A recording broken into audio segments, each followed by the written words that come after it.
Good morning from New York. Today, the primal gospel of inner mind communication, healing the mind with love.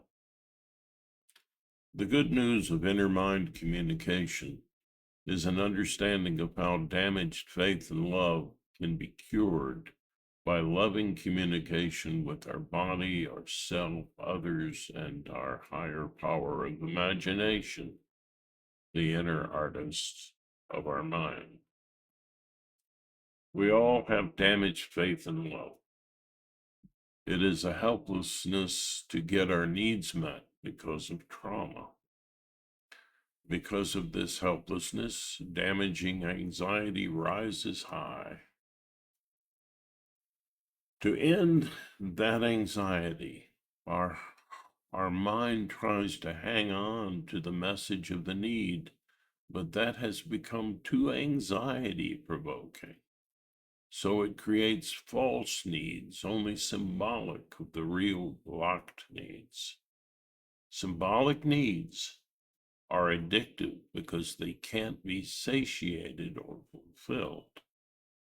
They are the source of greed and power mongering. We come to fear a real connection with our needs and the needs of others. This is the source of evil. Inner mind communication yoga connects one to one's inner artist or higher power of love, so that within our imagination we can communicate love from many perspectives. For some, this higher power might be called God. To others, it might just be seen as our amazing brain. To others, it might seem that our amazing brain is a channel with God.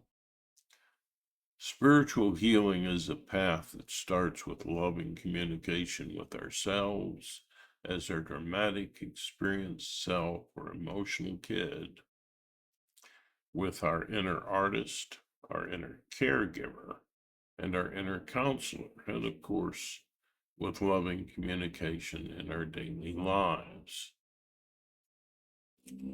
This path must begin by feeling our helpless pain. But this can't be done by an act of will.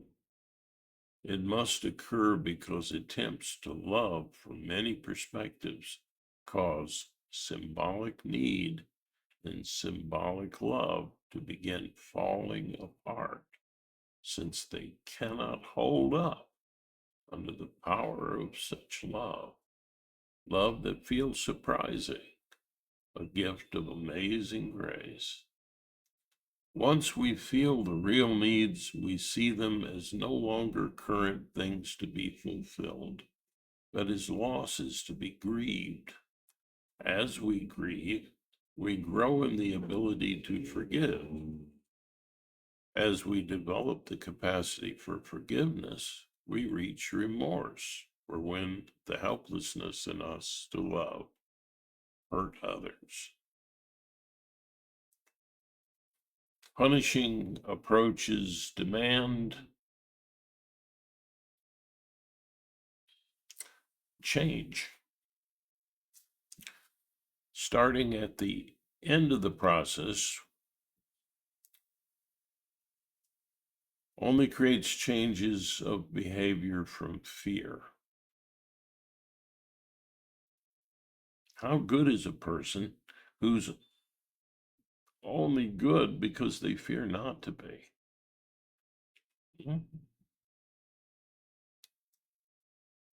Inner mind communication uses love as forms of empathy and awareness. The forms of empathy are creative from our inner artist, objective from our inner counselor, and compassionate from our inner caregiver.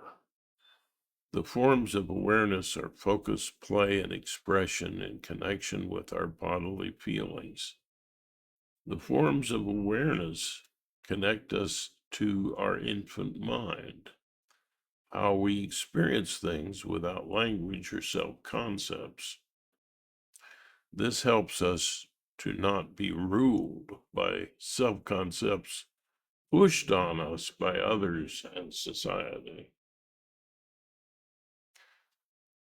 The ability to focus evolved into objectivity. The ability to be playful developed into creativity, the power to create play for a purpose. The ability to express feeling evolved into compassion, the power to make it feel safe to express feelings. So the forms of empathy evolved from these forms of awareness.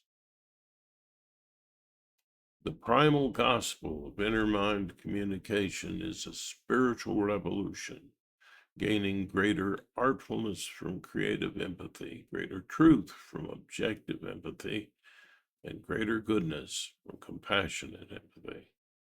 It is spiritual without needing to be religious. It fulfills the aim of religion and puts aside its punishments. It makes a path to wise freedom, the freedom to love and be loved. It teaches us to practice loving communication in our daily lives and all our social activities, including politics. Our inner artist loves the story of our life and calls us to be a hero of love in that story, an activist for a better, more peaceful, caring world. Join us on this journey to greater spiritual health, to a world where giving and receiving love is the aim of every heart.